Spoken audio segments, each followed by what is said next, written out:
विशेषणातील तिसरा प्रकार सार्वनामिक विशेषण. सार्वनामिक विशेषण म्हणजे काय पाहूया. तर सार्वनामिक विशेषण म्हणजे नामाबद्दल विशेष माहिती सांगणाऱ्या सर्वनामाला सार्वनामिक विशेषण असे म्हणतात. कोणाबद्दल विशेष माहिती सांगणाऱ्या? तर नामाबद्दल विशेष माहिती सांगणाऱ्या. पण नामाबद्दल नाम तुम्हाला माहिती झालेलं आहे. आता मी सांगितलेलं नाम म्हणजे काय, तर जगामधील किंवा पृथ्वीवरील जे काही घटक असतील, वस्तू असेल, प्रत्येक व्यक्ती असेल, प्राणी असतील, नद्या नाले असतील, ह्यांना ज्या नावाने आपण उच्चारतो ते काय झालं? नाव झालं, नाम झालं. मग त्यांच्याबद्दल विशेष माहिती सांगणाऱ्या पण कसल्या? सर्वनामाला. सर्वनाम त्या ठिकाणी विशेष माहिती कशात आली पाहिजे? तर सर्वनाम या शब्दामध्ये ती आली पाहिजे. मग सर्वनाम शब्द म्हणजे काय, तर त्या दिलेल्या शब्दाबद्दल दुसरा शब्द वापरणे आहे का. नामाबद्दल जो शब्द आपण वापरतो त्याला काय म्हणतात? सर्वनाम असे म्हणतात. मग नामाबद्दल विशेष माहिती सांगणाऱ्या सर्वनामाला सर्वनाम शब्द आला पाहिजे त्या ठिकाणी. त्या सर्वनामाला काय म्हणतात? सार्वनामिक विशेषण असे म्हणतात. ठीक आहे. कशाला? नामाबद्दल विशेष माहिती सांगणाऱ्या सर्वनामाला सार्वनामिक विशेषण असे म्हणतात. त्यामध्ये काही शब्द आहेत पहा. मग आता हे सगळे शब्द कसले आहेत? तर हे नाम आहेत का? तर नाही, हे सगळे सर्वनामाचे शब्द आहेत. म्हणजे माझे, हे, कोणती, असले, केवढा, कसली, माझं, त्याचं, तसंच, तसलं, आमकं, तुमकं, एवढं, असलं, असे जे शब्द आहेत, माझा, माझी, माझे, हा, ही, हे जे शब्द आहेत हे कशात येतात? तर सर्वनामाच्या शब्दांमध्ये येतात. पण ते कसे असले पाहिजे? ते शब्दांनी हे नामाबद्दल विशेष माहिती सांगितलेली पाहिजे, तेव्हाच ते शब्द काय होतात? सार्वनामिक विशेषणामध्ये गणले जातात. हे लक्षात ठेवायचं आहे. मग त्याच्यावरती काही उदाहरणं मी घेतलेली आहेत. पहा उदाहरणं काय आहेत त्याच्यावरील. तर पहिलं उदाहरण पहा, माझी शाळा. शाळा आहे, शाळा हे नाम आहे. ह्या नामाबद्दल विशेष काय सांगितलेलं आहे? तर माझी. माझी म्हणजे काय? माझं नाव घेतलेलं आहे का तिथे? नाही. मग काय? माझ्या नामाबद्दल वेगळंच काहीतरी नाव घेतलेलं आहे, म्हणजे नामाबद्दल दुसरा शब्द घेतलेला आहे, त्याला काय म्हणतात? सर्वनाम. परंतु शाळेबद्दल हे काय सांगितलेलं आहे? विशेष माहिती सांगितलेली आहे, मला सार्वनामिक विशेषण असे म्हणतात. शाळा आहे पण कोणाची आहे? माझी शाळा असं आपण म्हणतो की माझी शाळा आहे. पण शाळेबद्दल विशेष माहिती काय सांगितली? की मी ह्या शाळेत शिकलेलो आहे, ही माझी शाळा आहे. आणि तुमच्या नावाऐवजी तुम्ही कोणता शब्द वापरला? माझी. म्हणून माझी हा काय आला त्या ठिकाणी? सार्वनामिक विशेषण आलेला आहे. पुढे पहा, केवढे झाड. केवढे झाड, झाड आहे परंतु ते केवढे आहे म्हणजे केवढे मोठे आहे. म्हणजे या ठिकाणी झाड हे नाम आहे, परंतु त्या झाडाचं तुम्ही नाव घेतलंय का? तर नाही घेतलं. मग त्या झाडाविषयी तुम्ही विशेष माहिती काय सांगितलं? केवढे झाड म्हणजे किती मोठे झाड आहे असं त्या ठिकाणी शब्द न वापरता तो शब्द जो वापरलेला आहे विशेषणासाठी, त्याचा त्या नाव न घेता त्या विशेषणाचं त्याच्या जागी दुसरा शब्द वापरलेला आहे, त्याला काय म्हणायचं? सार्वनामिक विशेषण. पहा, नामाबद्दल विशेष माहिती सांगणाऱ्या सर्वनामाला नामाबद्दल विशेष माहिती सांगितली ह्या सर्वनाम शब्दाने. म्हणजे या ठिकाणी केवढे मोठे हे झाड, मोठा हा शब्द वापरला का? नाही, केवढे झाड असं वापरलं आपण, म्हणून तो काय झालं? सार्वनामिक विशेषण मध्ये येतं. पुढे पहा, तिच्या साड्या. साड्या आहेत परंतु कोणाच्या आहेत? तिच्या. मग ती कोण आहे? जर सीता असेल तर सीता म्हणून नाव घेतलं का आपण?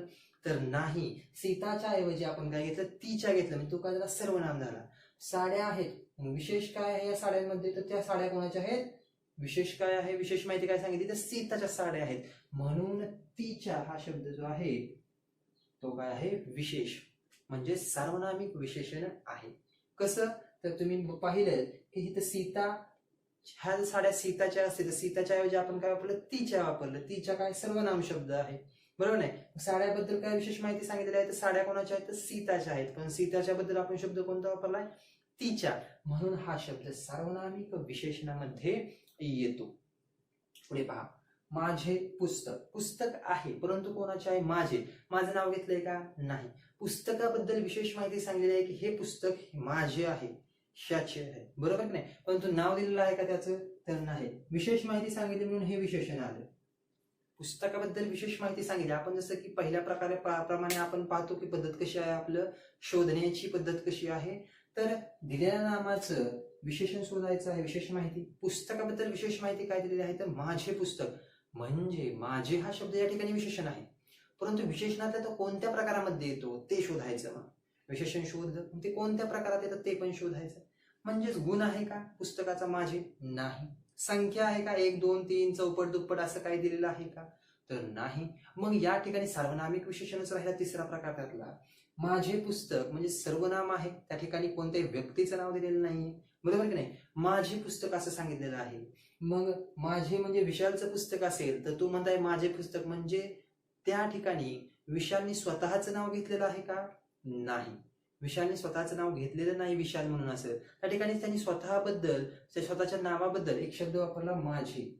म्हणजेच तो काय आला, नामाबद्दल वापरलेला शब्दाला सर्वनाम असे म्हणतात. म्हणून तो सर्वनाम शब्द आला आणि पुस्तकाबद्दल हे विशेषण वापरलेलं आहे माझे, म्हणून तो विशेषण शब्द आणि सर्वनाम आल्यामुळे तो सार्वनामिक विशेषण त्या ठिकाणी होतो. हे लक्षात ठेवायचं आहे. पुढील वाक्य पहा. असल्या झोपड्या. आता झोपड्या आहेत, नाम आहे. या झोपड्यांबद्दल विशेष काय सांगितलेलं आहे तर असल्या. असल्या म्हणजे थोड्याशा असल्या आपण म्हणतो ऐ कसल्या झोपड्या आहेत, असल्या वाईट म्हणतो आपण, अशा पद्धतीने असल्या झोपड्या असं आपण म्हणतो. परंतु मग झोपड्यांबद्दल विशेष काय माहिती सांगितलं तर असल्या झोपड्या हा शब्द विशेष आहे, बरोबर की नाही? मग हा विशेष शब्द असल्यामुळे झोपड्यांबद्दल त्या ठिकाणी तो काय आहे सर्वनाम आहे. म्हणजे झोपड्या असल्या म्हणजे कसल्या, चांगल्या वाईट, कोणाची झोपडी आहे असं काय सांगितलेलं आहे का? कोणतं नाव दिलेलं आहे का त्या ठिकाणी? मोठी झोपडी आहे, असल्या झोपड्या, वाईट झोपडी आहे, चांगल्या झोपडी आहे किंवा विशालची झोपडी आहे असं काहीच सांगितलं नाही. त्या नामांबद्दल सरळ सरळ असा शब्द वापरलाय असल्या, आहे की नाही? म्हणजेच नामाबद्दल हा शब्द वापरला असल्या आणि या झोपडीबद्दल हा शब्द आहे विशेषण शब्द आहे झोपड्याबद्दलचा, म्हणून हा झाला सार्वनामिक विशेषण शब्द असल्या.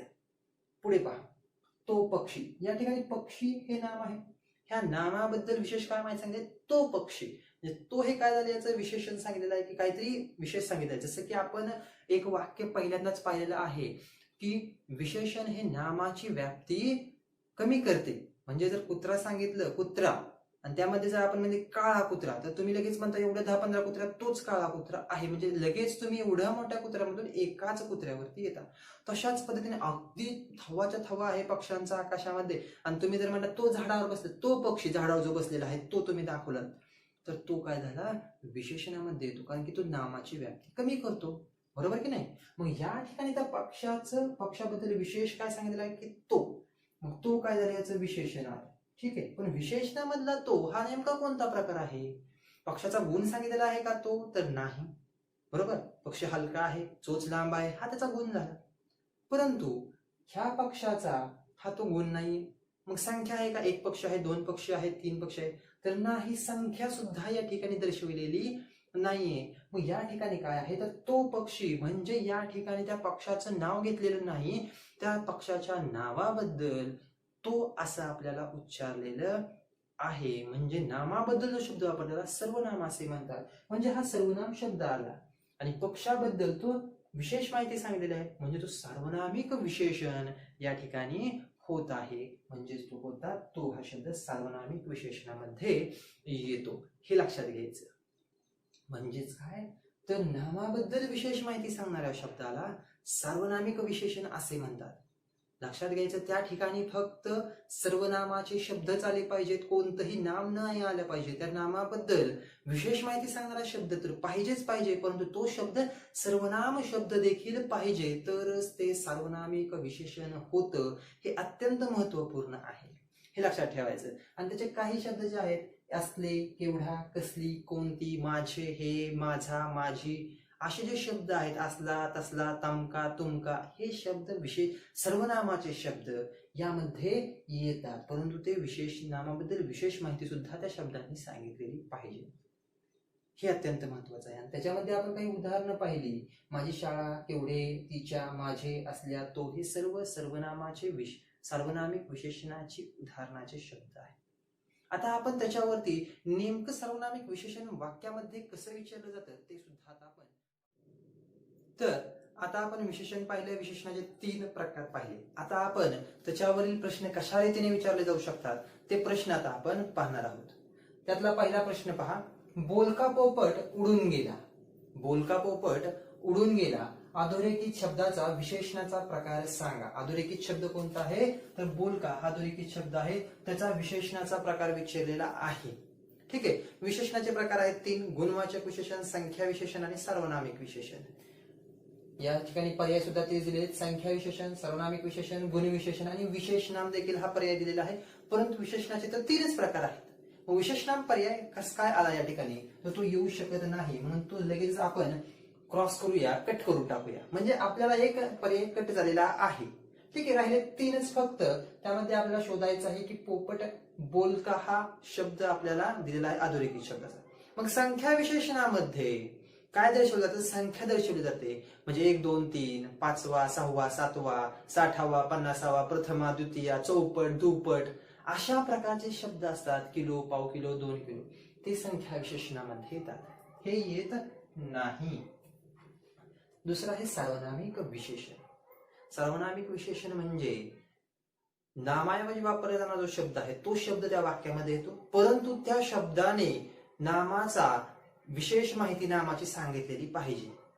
परंतु या ठिकाणी पोपटाची विशेष माहिती सांगितलेली आहे, तो बोलका आहे, परंतु तो सर्वनाम शब्द नाहीये, त्यामुळे तो देखील येणार नाही. आणि राहिला तिसरा पर्याय, तो आहे गुणविशेषण. या ठिकाणी पोपट आहे, परंतु पोपट हे काय आहे? नाव आहे, नाम आहे. मग ह्या नामाबद्दल विशेष काय माहिती सांगितलेली आहे? तर पोपट कसा आहे? तर पोपट आहे बोलका. म्हणून या ठिकाणी बोलका काय आहे? तर पोपटाचा गुणधर्म आहे, गुण आहे त्याचा. म्हणून या ठिकाणी बोलका हा शब्द कसा येतो? तर गुणविशेषणामध्ये येतो. म्हणून ह्या प्रश्नाचं योग्य उत्तर आहे पर्याय क्रमांक 3, गुणविशेषण. आता पाहूया पुढील प्रश्न. खालीलपैकी विशेषण नसलेला शब्द ओळखायचा आहे. तर विशेषण नसलेला शब्द कोणता आहे? 4 पर्याय आहेत: मन, सुदृढ, निरोगी, आरोग्य, संपन्न. असे 4 पर्याय दिलेले आहेत. तर आरोग्य संपन्न हा विशेषण असलेला शब्द आहे. निरोगी हा देखील विशेषण असलेला शब्द आहे. सुदृढ हा देखील विशेषण असलेला शब्द आहे. आणि मन हा विशेषण नसलेला शब्द आहे. मन हे लक्षात घ्यायचं आहे. म्हणून या ठिकाणी विशेषण नसलेला शब्द कोणता आहे? तर पर्याय क्रमांक 1 हे या प्रश्नाचं अगदी योग्य उत्तर आहे. ठीक आहे. म्हणजेच हे कसे आहे? तर सुदृढ हे विशेषण असलेला कसा शब्द आहे?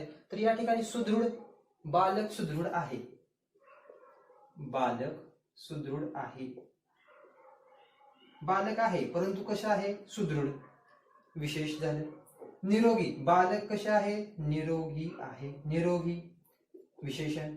आरोग्य संपन्न, बालक हे बालकाचं बालक जे आहे त्याला आरोग्य संपन्न लाभो असं सांगितलं की म्हणजे काय? बालकाविषयी विशेष काय सांगितलं? तर आरोग्य संपन्न लाभ विशेष नाम आलेलं आहे. म्हणून हे 3ही विशेष नाम आहेत, हे विशेष नाम नाहीये. म्हणून पर्याय क्रमांक 1 हे त्याचं योग्य उत्तर आहे. आता वळूया पुढील प्रश्नाकडे. गोड सकाळी ऊन पडे वाक्यातील विशेष नाम ओळखा. आता या ठिकाणी अंडरलाईन दिलेलं नाहीये, कुठे अधोरेखित केलेलं नाहीये, परंतु वाक्यातील विशेष नाम ओळखायला सांगितलेलं आहे असा प्रश्न येऊ शकतो परीक्षेला. मग गोड सकाळी ऊन पडे 4च शब्द आहेत आणि 4 पर्याय देखील दिलेले आहेत. सकाळी, गोड, ऊन आणि पडे असे 4 पर्याय देखील दिलेले आहेत. मग गोड सकाळी ऊन पडे यामध्ये सकाळ आहे, ऊन आहे आणि पडे आहे. हा नाम नाहीये. नाम कोणते आहे? तर सकाळी आणि ऊन हे नाम आहेत. ठीक आहे. मग सकाळी आणि नाम, ऊन याविषयी काय विशेष शब्द दिलेला आहे? तर गोड. सकाळ आहे, ऊन आहे, पण ते कसं आहे? त्याच्याविषयी विशेष शब्द कोणता आहे? तर गोड हा शब्द या ठिकाणी विशेष सांगितलेला आहे त्याच्याविषयी, म्हणून ते विशेष नाम येतं. म्हणून सकाळी येत नाही, गोड हा त्याचा विशेष शब्द आहे, म्हणून गोड हे विशेष नाम आहे या वाक्यातील. म्हणून ह्या प्रश्नाचं योग्य उत्तर आहे पर्याय क्रमांक 2, गोड. आता वळूया पुढील प्रश्नाकडे. पुढील प्रश्न पहा काय आहे. 12 फटके खाल्ल्यानंतर त्याची शुद्ध हरपली. 12 फटके खाल्ल्यानंतर त्याची शुद्ध हरपली. वाक्यातील विशेषण ओळखा.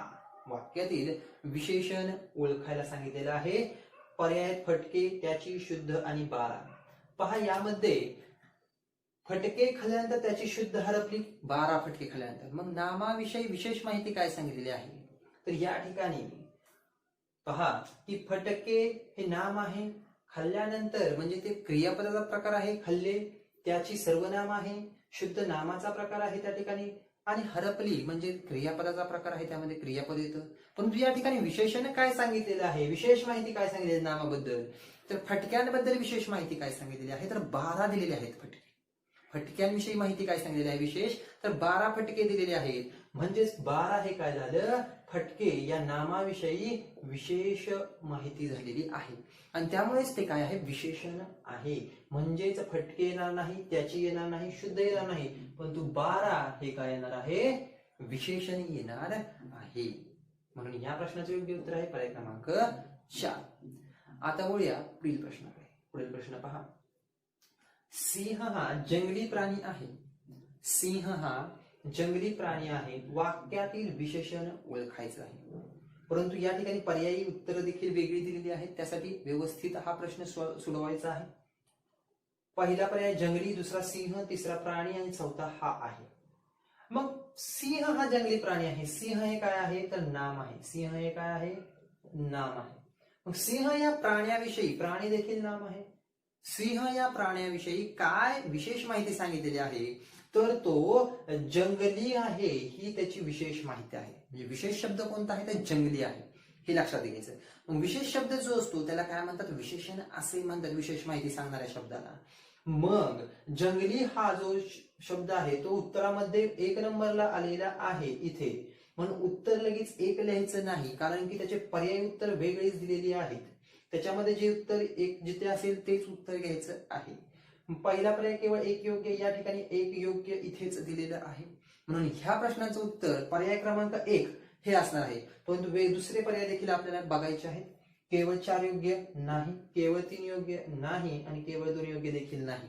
म्हणून ह्या प्रश्नाचं योग्य उत्तर आहे पर्याय क्रमांक 1 हे या प्रश्नाचं योग्य उत्तर आहे.